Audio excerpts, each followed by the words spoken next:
Go ahead.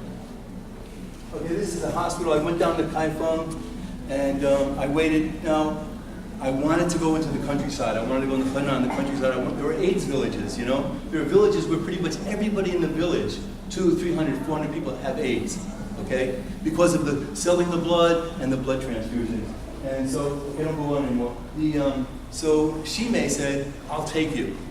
But I said, you know, you'll get in trouble if we do this. I was afraid. I didn't want to get her in trouble. And she goes, no, I can do it. I can do it. So I met her in Kaifeng, and we drove to a small local hospital. It was quite depressing because, you know, the small hospitals, not very clean, not good hygiene, it smells bad. And so they had the AIDS victims there. Did you go back one on there? Okay, so you can see here's like where the infected path, you know, where people have to go through. Okay, then, okay. And so, and this woman, I guess they were giving her IV and stuff. I forget how she got AIDS. And these are all the bottles there on the ground. Okay, from there, and I was nervous. I had to sneak into the hospital because if the hospital people see a foreigner going into the AIDS section, they're going to be suspicious.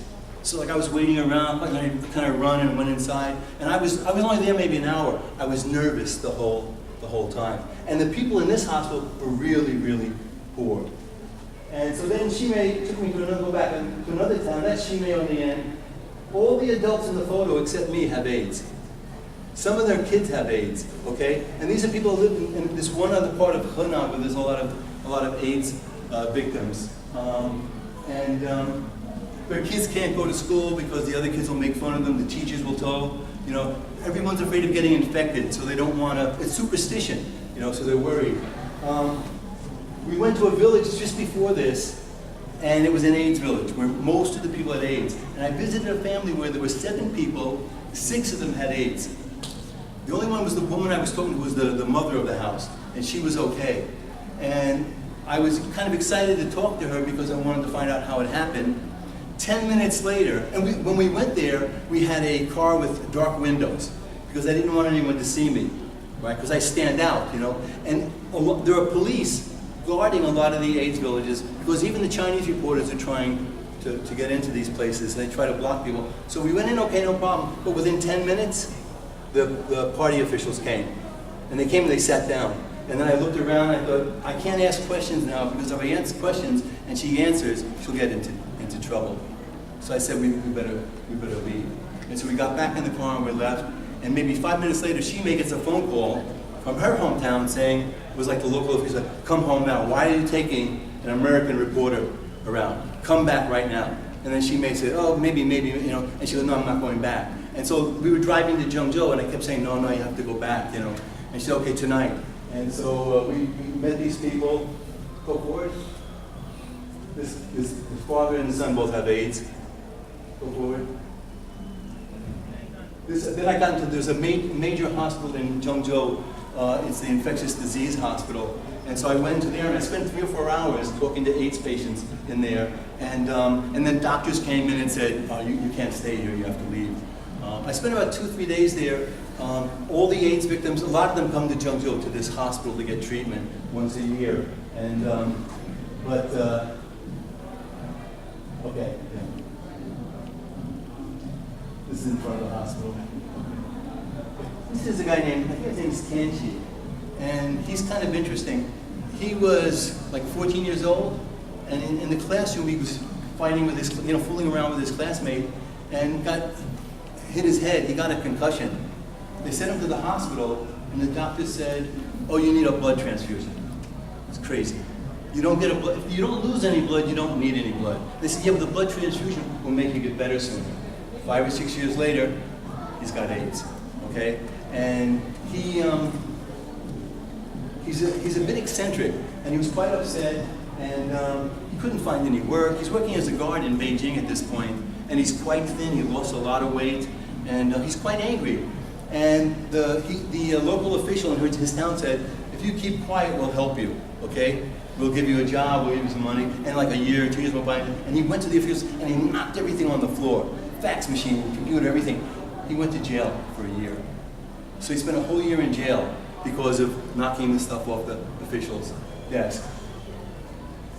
Now he's out in the streets, kind of just talking to anyone that will listen to him.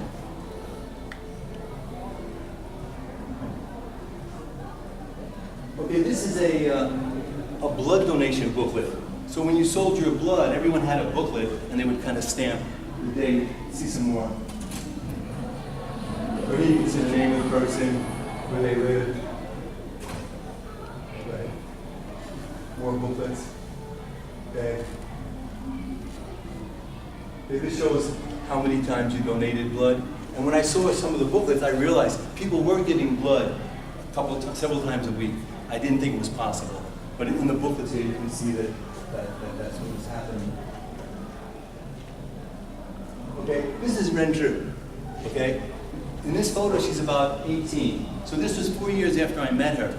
And I was in the US, and her mother contacted me. She knew I was in the US, and goes, my daughter's hepatitis is really bad, and she needs a certain medicine, otherwise she's gonna die. And so I said, okay, I'll see if I can get it and bring it back, but it might be difficult, need a prescription. And so I contacted a couple NGOs, and then I found out the medicine cost $30,000 US a year, $30,000 a year. And then finally, I went to an AIDS organization in Oakland, introduced by a friend, and the guy said, I'm going to introduce you to the hepatitis doctor at the Oakland hospital. And I went there, and he said, okay, I've got samples that I can give her for like I have samples that I got from the company. I'll give it to her. He goes, but this medicine's really, really bad. And unless she's very, very sick, I don't want her to take it. If she's not so bad, a new medicine's coming out in 18 months. It's like a super medicine. We're really happy with the trials. If she can wait 18 months, you know, she can take that one, she'll be okay. And it'll probably save her life. And so, but we need her medical records. So I called the mother and I said, go to D-Town Hospital, ask for her records so I can give it to the American doctor. D-Town Hospital refused to give the records. Okay. The only reason I can think is, again, the Chinese government didn't want people outside knowing about this AIDS problem. You know? So, you know, a lot of times I felt that the Communist Party's face was more important than the well-being of the Chinese people. Because if it comes down to the face versus the good of the people, it's always the face thing that matters, you know. Then finally, I have a friend, American friend, who opened up an American hospital in Beijing. So I wrote to her and I said, can you have the doctor, your hepatitis expert, examine her? And by this time, Eileen and I were like about to fly back. We went back. And so Renju and her mom came to this hospital in Beijing, and the hospital said, we'll take care of her for free. Because they had like a foundation to treat sick Chinese children. All the patients in this hospital are foreigners. It's super expensive, very, very expensive. I couldn't afford to go here. And so Renju came, and I said, do you want to take some photos? And she goes, yeah, take some photos. And I said, you're not afraid? She goes, I'm not afraid anymore. She goes, I was afraid when I was younger, and now I'm angry. So yeah, you can take my photo. And so we took photos, and then we went in, and the doctor who was their hepatitis specialist was the doctor from D-Town Hospital, the same guy, okay? But he did write a report, sent it to the doctor in America, and he said, she's not that serious, she can wait for the new medicine. I hope he was telling the truth. I guess he was because she's still alive. Anyway, next photo. So these are she's got this little girl, kitty, like, cup with water, and these are the pills she takes every day. She's taking pills 4 or 5 times a day. I think it's amazing she's still alive. Next one, please. Okay, that's just, I mean, I was at the hospital. Next one. Finished? Okay, hold on. So, a few months ago, Renju, she contacted me on WeChat, I think, and she said, she's working now, I'm not sure what she's doing, but she said her mother had passed away. The mother had cancer or something and died. And I felt really sorry for her because the mother was the one who did everything to kind of save her life, and now the mother is gone. So I was just thinking today I have to get in touch with her and find out what she's doing now. She told me when we met her that time, and this is probably 2012, she said she wanted to work for an NGO that worked with AIDS patients. So, there's a movie called The Central Plains. Do you remember the Chinese name? I think the Central Plains something? Do you know Ai Xiaoming? Huh? Who's Ai Xiaoming? She did a documentary on AIDS patients, and it's called The Central Plains something. I can't remember what it's called, but it was about AIDS in Henan province, and it's really well done. And in there, she talks about several different people who had AIDS in Henan. And the one was a little girl, 12 years old. And there's one part in the movie where the mother is with the little girl in a hospital in Henan someplace, and they're sitting on the stairway waiting to see the doctor. And then the little girl says, when I get big, I want to be a doctor. And her mother said, why? And she said, because I want to take care of people like me who don't have any money. You know? And when she said that again, I was really kind of sad. And then at the end of the movie, it says, well, Mr. Chen died 1 year later. Mr. Wang was arrested and put in jail for 3 years. You know, Miss Liu passed away. And then the little girl, she died. Only like 12, 13 years old. And so that struck me the hardest. That struck me the hardest. But if you can get a chance to see this film, it's really amazing. I have a lot of respect for Ai Xiaoming because she does a lot of good projects like that. Otherwise, a lot of Chinese people don't know about these. Don't know about these things. What time is it? I probably got to pass my time. 5:25. Okay, I should stop. We'll just flip through. There's also, I think his name, Yang Jianli maybe, and he was a former PLA soldier, and he snuck into many, many villages in Henan province, and I think because he was a former soldier, he was able to get in where I couldn't go. And he wrote a book called Dong Sun Zhi Meng, I think it's called, Dong Sun Zhi Meng. And they made a movie about it that was shown in China, but it was a bit distorted. But in the book, it's a novel, it's fiction, it's quite interesting. But he talks about farmers, during the busy harvest season, the blood places would go out in the field, and the farmers would lay down in the field and would give blood. That's how anxious people were to sell their blood. Okay. I don't have much time. Maybe I'll just go through go through the next one. What's the next topic? Dangerous elements or leadership? Dangerous elements, yeah.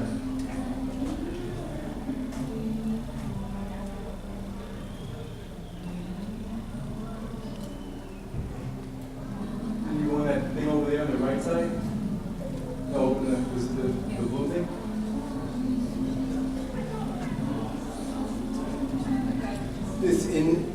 There was a big problem in villages around China because of heavy metals poisoning, and so I wanted to do a story on it. And a professor in Beijing specializes in kind of environmental cases.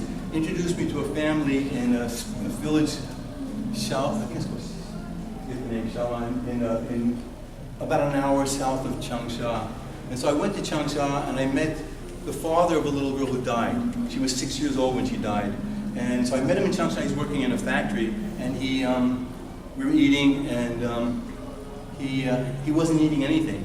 I was with him and one of his friends. And then I said to him, why aren't you eating? Have something to eat. We ordered a whole bunch of dishes. And he said, every time I think of my daughter, I feel that I let her down. So the daughter, there was a what it's called, it was some kind of factory in the village that made electroplating. Electroplating is very heavy chemicals polluter, cadmium. And the factory had paid off local officials to so that they didn't have the equipment for processing the wastewater. They should have had equipment to process it, but that cost a lot of money. So they paid a bribe and no equipment, and all of the wastewater, cadmium, went into the farm fields, into the drinking water. So quite a few people in this village got sick from cadmium poisoning. About 14 or 15 died from what I heard. And this family here, so I spoke to the father and I said, I'd like to go to your village. And he says it's dangerous because these mafia guys control the factory there and everything, and all that they're in with the government, and they might see you. So again, I got a car with darkened windows. And I drove all the way up to the house, and I got out. I was just thinking when I was with Shimei, and we were in the car after the officials found us, and I put my sunglasses on and my baseball cap like this, and I thought, I'm kind of hiding, and then she said, Paul, you still look American.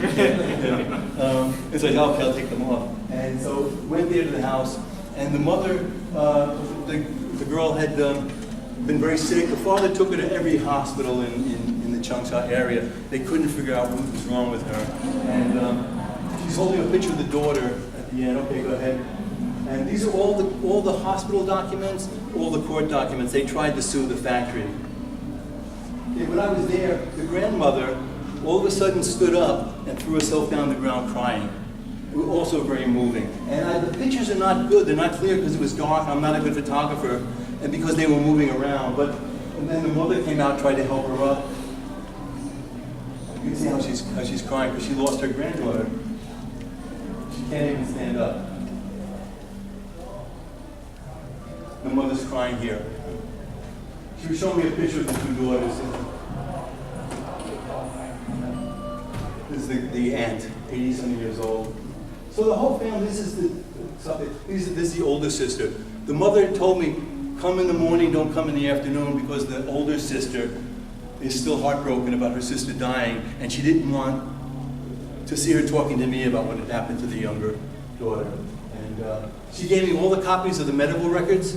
I took them back to Beijing. I had a friend who was a doctor in the PLA. I gave him the records, and he told me exactly what the problem was. She was part cadmium poisoning, and she also had a disease called lupus, L-U-P-U-S. But it was mainly the cadmium poisoning that got her. But so the point I'm trying to make, though, is that I tried very hard to give the whole story. So I even said, give me all the medical records. I copied them. I took them back to Beijing with me. Okay? That picture was taken a couple weeks before she died. They hired a photographer. And you can see that her pants are like falling down. She lost so much weight. Okay, stop. Then nobody else in the village would talk, but there was one young man who said he would talk to me, but he wouldn't talk to me in the village. I met him downtown, where the town was, and we went to a tea house, into a private room on the second floor, and then he explained to me that the water is polluted, the vegetables are polluted, the rice is polluted. And what's really sad is that the village sells all of the rice and the vegetables to other villages, or to other cities. All right? Because nobody there will eat it. So what that means is that people in other areas that don't have a problem are going to also get sick or die. You know, all of the young people have left because you can't farm anymore. Basically, there's not much you can do anymore. They're working in nearby towns, in factories, and things like that. And I talked to scientists, and they said the land may never be okay again. They don't know. We don't know. We've never dealt with this. But they said 50 years, 100 years, we don't know. Maybe never. So the land's ruined. After that, I jumped on the fast train. I went down to Guangzhou, and I went to a place called it's called the blue jean capital of the world. They make a huge amount of blue jeans. A lot of the blue jeans in America come from this town. So it's called the blue jeans capital. It's called Xintang, I think. And so that water that's pumped in, it's also heavy metals poison. It goes into I visited 6-7 rivers, all heavily polluted. This is what they call the sexy capital of the world. In this town, it's near Xintang, they make ladies' undergarments, bras and underwear, okay? You can see the signs there, all advertising this stuff. Go ahead.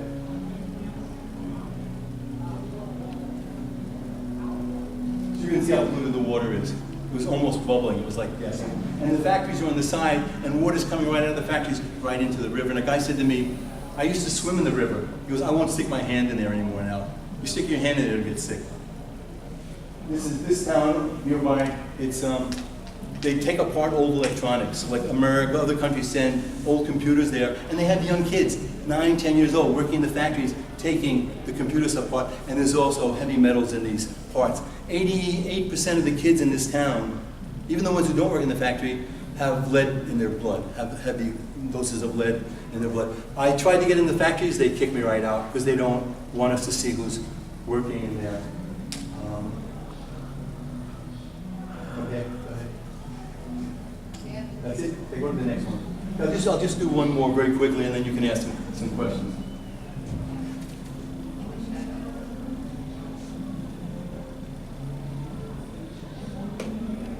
This is called In the Shadows. It's about handicapped people in China. And in the 2008 Olympics, they also had the Special Olympics for handicapped people. And I was asked to write a story about the handicapped Olympics.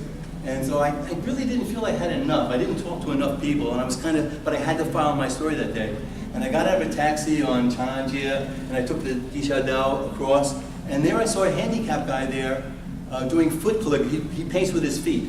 He's got cerebral palsy, he can't use his hands. But he does beautiful calligraphy with his feet. And I had seen him there for years, but I hadn't seen him for a year. And every time I walked by before, he looked kind of like angry, right? And so I never approached him because I didn't want him to think I was being condescending. And so this time I said, look, and I sat down and he broke into a big smile. And I said, I used to see you a lot. And he goes, yeah, I've been away for a year. And I said, what were you doing? And he said, dancing. And he said, he has trouble walking. You know, his feet are better than his hands, but he has trouble. And I was going like, how can he be dancing? You know? And so I talked to him for a while about his problems as a handicap, maybe 10 minutes, and I went off to Starbucks and I wrote my story, and I put some stuff from in there. The story was much better. I went back and I said, his name was, he calls himself Shifu, and he said, and so I said, look, I'd like to write something about you. And he said, yeah, okay. He goes, come to my teacher's house by Hohai on like Wednesday, 2 days later. So I went down to Hohai, and he met me at the bridge, and then he walked me into the Hutongs, and there's this old house. And in the house, there were like 7 or 8 students from the Beijing Dance Academy. And they said, yeah, Shifu was like, he's handicapped, but he's like a natural dancer. And so they went on tour, they went around the country, and they performed dances with him in the dance, right? And I thought, God, he has trouble walking. And the first time I met him, he said, I once saw a documentary about handicapped people in America, and they had special car that they could drive with their feet, you know, and or they had special cars they could drive. And he goes, I want to drive a car someday. And in my mind I thought, you're never going to drive a car or anything. And then one day I go to meet him for tea, and he shows up with this motorcycle. He drives it with his feet, right? He drives with, and that's the kind of guy he is. He's, you know, a lot of people get kind of depressed, but he was the other. He just said, I'm going to succeed. So he was born in Dongbei someplace. Had cerebral palsy. When he was 16, his mother brought him to Beijing, or 18, and she sent him to a school where they taught him foot painting. They taught him how to do calligraphy with his feet. And after 2 or 3 years of learning, he just would go out and he would stay around Beijing, like Hohai, or in the underpass, and selling his calligraphy. So I was down by Hohai with him, and I was watching, and so he painted this thing, and the first character was Ku, Xingku the Ku, right? And the second one was Zhong. And the third one, I was kind of like, what is this? And then the last one, he painted the last one, everyone started applauding, was Kuai Le, the Le, okay? Ku Zhong Le, right? And so that's his philosophy. You know, even though I have this bitter life, I now have happiness. And so I wrote a story about it. I went to his house. He can put a disc in the TV with his foot. He brushes his teeth with his feet. But he has a tough life. He said when he goes to he lives like an hour outside of downtown Beijing. When he goes to Beijing, taxis won't stop for him because they think he can't pay. Sometimes the buses don't stop for him, too much trouble, handicapped guy. And so he has a bit of a difficult life. But he's made a lot of friends, and he's friends with the dance academy. And so I followed him around for a few months. And we'd go to like bars, and he would dance in the bar and stuff, and he likes to drink beer, and he would hold the beer cup with his foot. So he'd hold like this big, you know, Beijing, you know, pijiu with his foot, and like we'd drink it, you know. And he's just kind of an exciting, you know, kind of a happy guy. And I mean, he's got his sadness too, though. And so I wrote a story about him. He was very happy. It was like a big thing in the Hong Kong newspaper, like 2 pages in the English paper. And then he introduced me to this guy, Zhang Yonghong. And Zhang Yonghong has brittle bone disease. He's what they call Boliwawa. When he was small, the bones are very soft. He broke about 100 bones as a child. He's only maybe this tall, I don't know. And so Shifu said, oh, you should write about him. And so I spent 1 year following Zhang Yonghong around. I didn't make any money from it. I'm a freelancer. So I didn't make any money on this, so I probably lost money. But I would go to his apartment. He had to change his apartment 3 times in that year because the landlords would force him out because he looked so deformed, you know. And then and he would sell, and the cops would come and make a move. He used to sell in Xidan, in the underpass, and he was on the underpass by the Beijing Zoo. And so I followed him all around, like maybe once a week, and I'd go to, and he drove from Xi'an to Beijing in this, and he was selling paper cuttings, what do you call it, the Genter, yeah, he was selling them in Xi'an. He actually was quite successful, made a lot of money, but he said when he was young, his parents didn't want him to leave home. He ran away. His friends helped him to get away. He was in Xi'an, he was selling them when he was younger. He said he got robbed, the guy pulled a knife on him, took his money. He said he couldn't stay in a hotel because he didn't have money. He crawled every place he went. His clothing was all dirty. People would cheat him, steal his money. But he met this young woman who was selling flowers. That was his wife, okay? Now, I think she might have been, I don't know what's a polite way to say this. She might have been a bit, yeah. She was a little bit mentally, yeah. And so, but she married him because at this point now he had money. He was so successful. And he moved to Beijing, and that's the little daughter. What's the daughter's name, do you remember? Tianyu, yeah. And so they brought, Tianyu also has the same disease the father has. So he brought her to Beijing to see the doctors and so the mother. So we went to the train station when they came, and okay, very cute little girl. And this is her with him in the wheelchair. And this is him in his apartment. He had a very small apartment, it's like one room. And he does his paper cutting. He doesn't do it with the scissors. He does it with a hammer and a nail.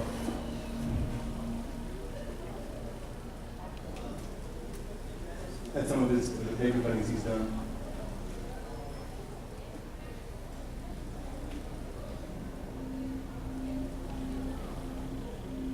So then there was a hospital on the suburbs of Beijing, and I knew some Christian people there that said they would pay for surgery if she could get the surgery. So I arranged for them to go out, and we went to see the doctors, but the mother was reluctant to let her have the surgery because she thought something would happen.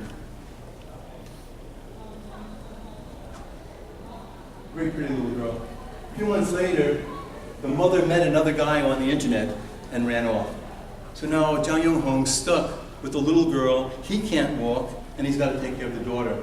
And he hired someone to help him. He would go down to Xidan, to the underpass, and he would bring her there, and he would tie her to his wheelchair. He would tie her up to the wheelchair. But then people would go by and they say, you can't do this, you can't tie up a child. So then he sent her back home. But he loved her very much, but he sent her back home with his parents to take care of it in a very small town. And I was visiting one day, this is the same day, and I would like be on the other wall, just kind of watching, taking notes, you know. And a young Chinese guy walked up, maybe 20 years old, little beard and a French hat, looked like an artist. And he walked up and he hugged Zhang Yonghong. And I was like, oh wow, you know. And then I kind of walked up to the guys, he turned away, and I tapped him on the shoulder. I said, that was very nice of you. And he turned around at me, and he had tears in his eyes, and he said, 这是我的国家. And I don't know what he meant. Did he mean, this is my country? I know this is my country, but what does that mean? Does it mean I should show some sympathy for him? Or is it, my country has so many problems? I wasn't sure what he really meant. And then he just spun off and went away. And then I went up to Zhang Yonghong, and I said, Zhang Yonghong, what did he say to you? And he said, told me, 加油. You know, and you know, as I'm saying, in every story I did, there were Chinese people, and it's always kind of like usually normal people who are doing something for people who are disadvantaged in China. You know. Then I decided, it took a whole year because I wanted to go home with Zhang Yonghong. I wanted to see how he went home. And so we, he didn't want to go Chinese New Year, too crowded. So just after Chinese New Year, he said, okay, I'm going home. So I went with him. His wheelchair, someone gave him an electric wheelchair. It's incredibly heavy, you can't pick it up. And so he got to take a taxi. No, he took a bus. He took a bus because he said he doesn't want to spend for a taxi. So he took a bus, and he was trying to get on the bus, and he asked there were some workers there on the side of the road, some government workers, and he said, could you help me get my wheelchair up? Take like 3 or 4 people lift it up. And they said, what do you think, we're Lei Feng? Lei Feng doesn't live anymore. Find a way to do it yourself. But then 10 people got off the bus and don't worry about it. And they picked up the wheelchair and they put it on the bus for him, you know. And so people were always trying to help him. And then he got to the train station, and I could see, you know, trying to get to the train, trying to get on the train. You know, the whole night, he didn't go to the toilet. He said, I can't use the toilet here, you know, the train toilets, because it's kind of flat. And so the next morning we arrived in Shanxi province, and we drove about an hour or two, and this is like maybe 12, 14 hours later, and then we stopped to go to a public toilet, and Zhang Yonghong had to urinate on the sidewalk. He just lowered himself, you know. These are things we don't think of all the time, you know, but just getting any place is difficult for him. This is his house. He lives in one of those cave homes about maybe 3 hours from Yan'an. Is it Yan'an? Okay, 3 hours from Yan'an, I'm sorry. Go ahead. And that's a little girl. This is about a year later. Now, she had fallen and possibly broken her leg the night before. Again, the brittle bone disease, the bones are very soft. And he came there, he was kissing her, he brought her candy, some toys and things. And he said to her, he said, did you miss me? And she said, I missed you at Chinese New Year when all the fireworks were going off. I wished you were here then.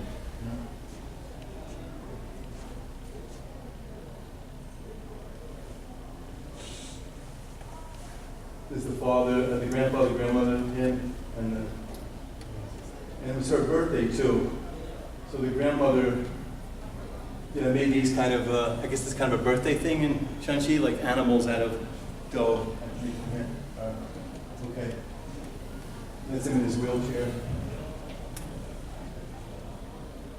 And these are some experts on special education from the U.S. who visited China, and I took them to meet him to see if there was something that they could do for him. And that's me and him at the Southern Nantang, the Southern Cathedral in Beijing. He lived near there. We used to meet there to chat. Yeah. I guess I won't go on anymore. I was connected to this about autism. Another big problem. A lot of kids have autism in China. The government doesn't really have any programs. People aren't trained to teach. Some people have set up places for them, but the people that set up the places don't know how to teach children that have autism. It almost has the opposite effect. A friend of mine is an American expert on autism, and she started years ago. She wrote her PhD dissertation on autism in China. And so she set up an NGO. She came in, and she's a university professor, but she came back to China twice a year to do training. And this was a training up in northwest Shanxi province. And there were about 60 families. And the families are crying. They got nobody to help them. Many women I met said once the husband found out that the child had autism, the husband ran away. He just disappeared. So these poor women, they're trying to take care of the children, but it's very difficult because some of them are very serious. And one woman told me that her son was very violent, and he would try to hit people and stuff. And during the Beijing Olympics, the police put him in jail. A lot of handicapped people were putting in jail during the 2008 Olympics because the government didn't want handicapped people to be seen on the street because that wouldn't look good. You know, this woman worked for the police. You know, and she told me the story. To me, that's incredibly cruel to put people in jail because they're handicapped. You know, this woman's son, I guess she's single. She was like living in a school, sleeping on the desk. They don't even have a house to live in, and he just kept walking back and forth. You know, you can't even talk to this young man. He's looking at his mother. And like you can see, like they learn simple things that you can train the children to do things. And you can see the mother was so happy when her son was able to do simple kind of drawing. Next one. Chubby little boy, very cute. Another man and son, you know, they can't. That's two of my friends who are kind of specialists. And this is another school set up. A young woman in Xi'an set up a school for autistic children. She doesn't even make any money. She just kind of breaks even, you know. So like, I was very moved to meet so many Chinese people that they weren't wealthy. They were doing things like this. Didn't bother them that. And I think, you know, that I think that there are some people that are very successful, very wealthy in China, and they look down on people who do this kind of thing. You know, it's like, oh, you should be making money, or you should be rich or something. And they don't really kind of, you know, they don't get respect for what they do. Anyone? I went through all the slides. Okay.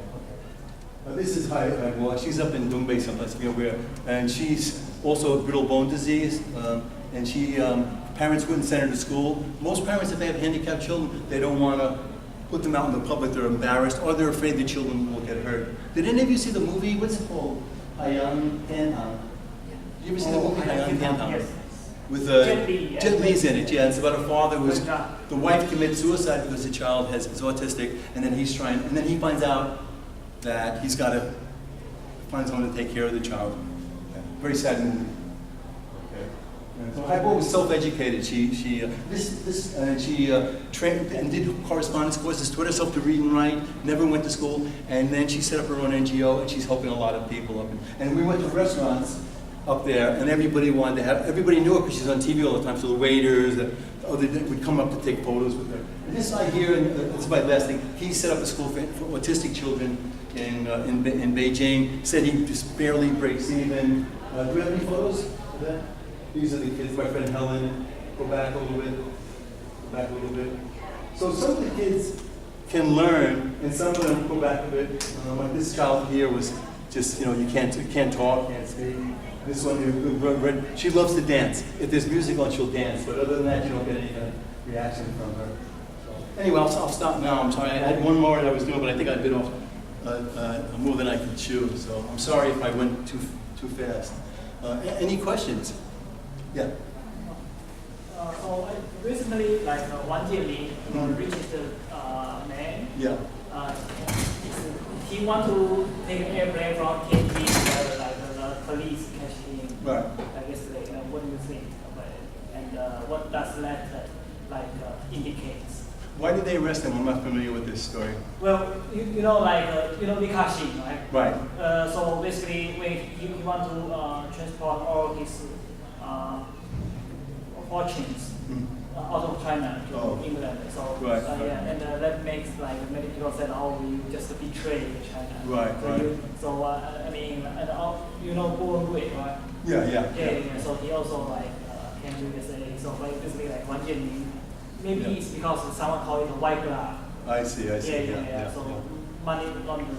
Yeah. I mean, you all know a large number of wealthy Chinese have moved their money abroad. And I saw a statistic, usually it says like 40 or 50% of millionaires in China plan to leave China in the next 5 years. Next 5 years. Yeah, they plan to leave, so it's kind of a common thing. And I guess the government is worried about money being transported out. Yeah. Oh, okay, I see. Yeah. So basically, like the billionaires want to leave just because the political is more strict. Right. Yeah. Stricter. Yeah. Did you? First of all, thank you very much for the story. Sure. I think also you have your own comments, but you didn't really talk about your interaction with the local governments. Right. Because usually corruption happens at the local level. Yeah. And you're one side of the story. Yeah. I would like to know if there's another side of the story. Yeah, every time I tried to contact a local government or any government, they would refuse to talk to me. And if I told them I was, up until the Olympics, if a foreign journalist wanted to leave Beijing, if I wanted to go to Shanghai, if I wanted to go to Guangzhou, I needed to get permission from the, it's called the Waiban, the Foreign Affairs Office of that town or village. And in a lot of cases, they would refuse you because they don't want anything negative. If you tell them, oh, I'm doing a story on, China's agriculture boom, okay, you can come. But if you say, I'm doing a story on kidnapped children, they go, oh, no, you can't do it. But in 2008, they took that, for the Olympics, they took that rule away so we could travel wherever we wanted. But I also still knew that if I was going to do a story on AIDS, and I contacted the Hunan government, they would say you can't come, right?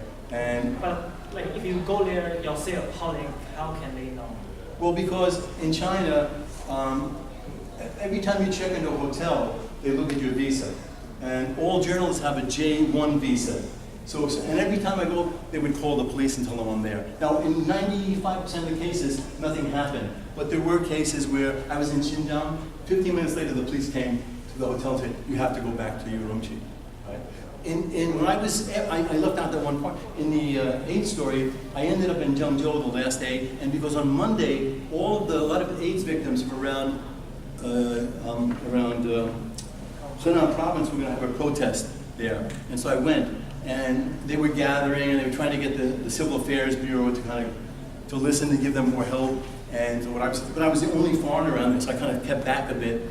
And then they moved around by this other government agency, and then it started to get a little bit out of hand. They started shaking the gate and stuff. And then a police officer came up to me and he said, "Who are you?" And I said, "Sorry, I don't speak Chinese."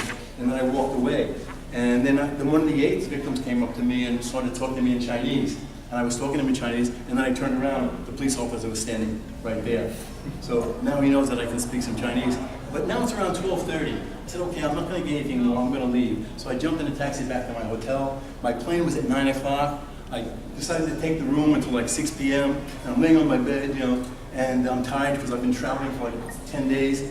And then one of the activists calls me up and says, Paul, they know where you are, they're coming to your hotel to get you. And so I had all these photographs. I had a lot more than this. Photographs, I got all my notes. If I get caught and they'll take my notes, they'll take my photos from me.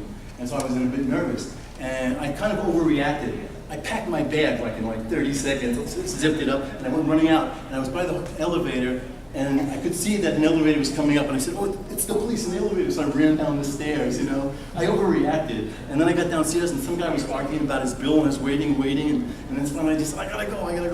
And I went outside, and I didn't want to get a taxi in front of the hotel. I went around the corner, and then I got in the taxi, And I was getting messages from different people, like from the activists and the AIDS victims. And so I said, yeah, I'm heading to the train station now. When I was going to the airport, I thought I was like fooling them, you know. And then I got to the airport and there was no flight until like 9 o'clock, nothing earlier. And then I asked around and said, oh yeah, there's one flight. If you can make it to the end of the airport, like in 5 minutes, you can get in LS. And I got on the plane and it wasn't until the door closed that I went, safe, you know. And I overreacted. I made a big deal, but you get nervous in those because it's happened to me before. They want to, you know, they'll take your notebook, they'll tear up your notes, they'll take your photos and erase the camera and stuff. How about the activists that you work with? That do they have a relationship with the local government? There's just no. They do sometimes that they will. You know, like Liu Ximei now is working with local government because I think they see that what she's doing with the home that it's not anything bad, but you know, a lot of cases they won't work with it. And in Zhengzhou also, there were several young Chinese university students who had opened a hospital in Zhengzhou opposite the infectious disease hospital. So when these farmers came in, they could stay there for free, and the students used their own money. So I was like really moved that there are Chinese university students, 18, 19 years old, that get involved in this kind of thing. So, but I never had. If I asked the local government, they'd say no. I just kind of gave up, you know. Who's monitoring this activity for foreign tourists safety, public security officer, or the national security? It's two types. It's the Public Security Bureau, and then it's the GOHA, the National Security. And you know, if you check into a hotel, they're immediately notified. If there's some kind of sensitive news, they'll come. Like the time of the Jasmine Revolution, there were some people saying, go down to Wang Fujing and walk past McDonald's with a flower, right? And so all the reporters went down there, and the Gobao were down there, and one American reporter got beat up. He had to go to the hospital, and he was beat up by the Gobao. But they're all plain clothes. Well, we don't know who did it, you know, and stuff. So, what's your personal experience of dealing with that? well, yeah, I mean, the night that Liu Xiaobo got the Nobel Peace Prize, I got a call from one of the rights lawyers they had a ceremony in Ditan Park. And so I went up there, and I was in a taxi, and then they called me and said, no, we left the park, we're having a dinner in a hot pot restaurant, so they should just come to the restaurant. And when I got in the car, there were about 40 police outside. And I forget who the lawyer was, but anyway, I went inside. They had a big private room, all set up and everything, and there was about 17, 18 people, including me, all famous kind of Beijing lawyers and dissidents. He Yang was there. Do you know He Yang? He Yang was there. Wang Lihong, a woman who's been quite active. And then the police came in 10 minutes later, and they arrested everyone. And they said, take them to the police station. I know we were all being watched out. And then they grabbed me and said, go back inside. And then about 10 police sat there with me, and they said, where's your press card? I left my bag home. So my passport and my journalist card not there, and that's against the law in China. All foreigners have to have their passport with them all times. And so they kept me from around 7 o'clock till about 11 o'clock, asking me questions, and I refused to answer anything. And one cop came up to me in all plainclothes, and he's asking me questions. And I said, can I see your name? And he said, I don't have to show you. I said, and Teng Biao, the lawyer, Teng Biao, had told me, if the police don't show you their name, their number, you don't have to answer any questions. So when I told him that, he got really mad. And then he called a policeman over in uniform and said, okay, now you answer my question. I said, no, I'll answer his question. I'm not going to answer yours. I was stupid. I should have kept quiet, you know. But I don't have to tell them anything, you know. They want to know who's there, who told you to come in. I don't have to answer those questions. I said, look, if I broke the law, I don't have my passport. If you want to find me, you want to arrest me, okay. I admit I broke the law. But I said, I'm not going to tell you this information. I don't have to tell you that. So they let me go to about 11. I got detained in Xinjiang,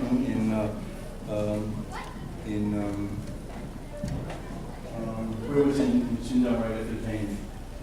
In the old town, yeah. No, the big city. In Kashgar, I got detained in Kashgar. And then the police, I said to the police, I'm only here on vacation, not reporting. And I said, okay, you can stay for 3 days. Well, we're going to be with you. So for 3 days, the policeman stayed with me. So when I got up in the morning, there was a policeman in the lobby. I couldn't leave without them. We had breakfast, lunch, dinner. We went out, had beers in the evening. We went to listen to music, and then the cop would take me back to the hotel and said, okay, see you tomorrow morning. And on the third day, they took us to the train station. I was with a photographer. They put us on the train, and the train pulled out, and the policemen were like waving to us. You know? So we couldn't do any work the whole time. You talk to the police people, do a story about it? No, I didn't. No, I should have, because I mean, the first day was a Han Chinese policeman, and the second day was a Uyghur policeman, and I was teasing him a little bit, you know, in a kind of a friendly way, you know. But he talked to us, but he was always kind of like kept a bit of a distance. So, and I've been, you know, we get followed. I went to a thing at a Christian church once. The government wanted to arrest the pastor, and as soon as I got there, every foreign reporter in Beijing has a policeman who's responsible for him. Okay? So, and this is at the Guan, and they may be responsible for 3 or 4 American journalists or German journalists, and so it's their job. They take turns following you or spying, and most of the time I don't think you even notice that they're there. But on this day he came and said, you can't go in there. So I want to go to service. And I said, I'm a Christian. They said, there's another church like 10 blocks that way, go over there. And then my friend and I walked down the corner across the street, and we came up on the other side, we went to a restaurant, we're looking through the window, and then he walked in the window, he's seen us, and he goes, you gotta get out of here. So, you know, so you just kind of accept it. I'm always worried, I don't want to get Chinese people in trouble. So that was the one thing that I feared. I didn't want to get, and she made, that next night, that night she went back home when she said they didn't do anything to her, so. I have a question. First of all, I feel very sorry for what happens to those Chinese people. Right. Yeah, but what about that happen if they are born in America? What would the American government do for people who have AIDS? Right. I think, you know, in America there would be NGOs, there would be lawyers who work for for government agencies. There would be doctors that would stand up for them. But in China you can't do that. So the Kurakata Foundation, that was started by these young students, they had to move like every year because the police could put pressure on the landlords. You know, you couldn't talk to people. People were afraid. You know, but in America, as a reporter, I would never worry about. The government doesn't care about these things. You know, now maybe if there were AIDS people protesting or something, they might get arrested. You know, but I think in most cases, you know that there's a lot. I mean, no one's afraid. No lawyers in America are afraid to take on cases like that. So I think it would be a little bit better for them here. You know, and certainly schools would accept the students. You know, and we wouldn't throw stones at their houses. You know, I'm sure there's some people that don't want to mix with AIDS victims, AIDS patients, because they're nervous, but you might have problems like that. But I think the state would protect disabled people. Yeah, you mentioned earlier that you're trying to apply to go to Tibet, but Right. refused. Yeah. You're trying to go to Xinjiang. Xinjiang, yeah, Xinjiang you can go to. Tibet's the only place that you required special permission. Okay, so you need a special permit, and you have to get it from the Xinjiang government. And so each time I applied, they said no. And once a year, once every 2 years, they would invite 15 foreign journalists to go to Tibet, and but they never invited me. I don't know why.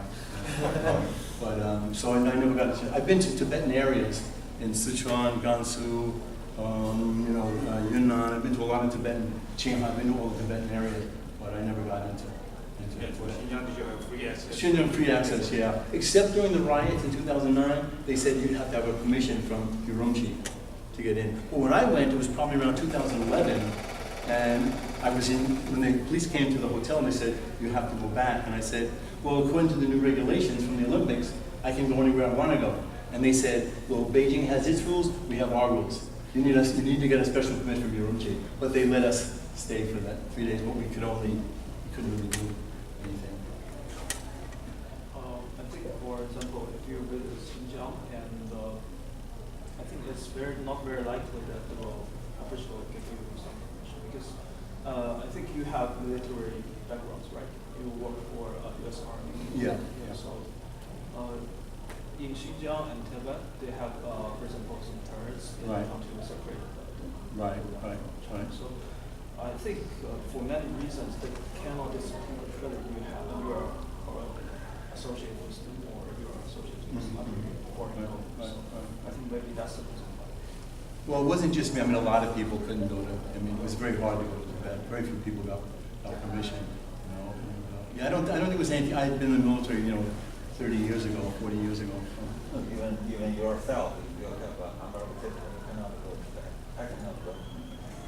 And Americans, I mean, Citizens all like- tourists need special permits to go to Tibet. Everyone, do Chinese need special permit? No. Okay, all tourists need a special permit. It's the only place in China where you need a special permanent. Yeah. So how many journalists like you been denied a visa, foreign journalists been denied? Well, permanent visas in the last 14 or 15 years, only 3. But there are quite a few journalists that try to go in and they're refused, but they just want to go in for a week or 2 weeks. Many of them don't. But it's a little bit different. Like I was applying for a journalist work visa to work for Reuters in Beijing, and I was refused. You know, but I have quite a few friends that can't get in. If you just a normal visa, will you also? If they go through your passport and they see you have J1 visa before, they'll refuse you permission. You know, because they think you're going to go back and do reporting. So even when I left, I was waiting for new visa sometimes, and I left China, and then I tried to come back in when I was waiting for my new visa. They would stop me in Hong Kong and say, you can't enter. And one time I had to get my old boss in Hong Kong to fax the Ministry of Foreign Affairs in Hong Kong and say, Paul Mooney doesn't work for us anymore. And I said, I'm just going to get my things, you know. And they said, okay, 2 days. You know, or maybe it was like 5 days. And I got up there, and the next day I went to the Guan, and I said, oh, I want to apply for an extension. And they gave me a 30-day extension. And I stayed for 7 months before I got my next visa. So they're a little bit disorganized, you know. And is it specific to the foreign report, the I don't know. I think it's just that they don't want, they always kind of suspect that you're guilty. You know what I mean? You're guilty before innocent. They think you're going to go in and do reporting, and so they want to stop you. So I mean, unless you get a new passport and that stuff's not in there, you know. So. But I mean, there are other like New York Times, Yeah. Why they're not them? Well, nobody got kicked out from the New York Times, but for 3 or 4 years, they couldn't replace anyone. New York Times, Bloomberg, several news agencies did not replace any of the foreign journalists for 3 or 4 years. So there were people that were already there for 5 years, they couldn't go home because they wouldn't be able to come back in again. They could take vacation, but if their visa expired, they left. New York Times couldn't send a new person in. So it was a bit unfair, you know. How long the visa last? 1 year. So they were able to extend the existing journalists? Yeah, if you don't break it, they won't stop, because then it becomes international news. But if you leave, they go, oh, well, sorry, you can't come back again. You know, it's a little bit different. With my case, because I left China, so they thought, okay, we can do this, and we haven't really kicked them out, so it doesn't matter. But it was still big news. I mean, it was reported like around the world. So for 18 years there, you were reported for the first 17 years, or was it just, I think you had a very smooth renewal process? Yeah, that's what surprised me. I mean, for 18 years, I had no problem. Every year I was nervous. And even when Liu Xiaobo got the Nobel Peace Prize, and I was held for like about 4 hours, and I argued with the police. I shouldn't have. I mean, I was arguing politely, you know, but I was going, oh, human rights and democracy, you know, and I said there was one woman there, and I said, she's a police officer, a woman police officer from the Foreign Affairs Police, and I said to her, and she was young, maybe 30, I said, do you have children? She goes, yeah, I have like a son. I said, how would you feel if your son got AIDS and he couldn't get medical care? You know, how would you feel if your son was autistic and couldn't go? And she almost started to cry. You know, but and I kept saying to myself, don't say anything else because you're going to get yourself in trouble. And then maybe a few days later, the New York Times called me up and they said, oh, we heard you got detained. And I had photos, and I had this great photo of He Yang. Did you ever see that photo? He Yang is being taken out. And he looks at me, and I was in the back taking pictures, and He Yang's got cops on both sides, and he looks at me like kind of like, I'm not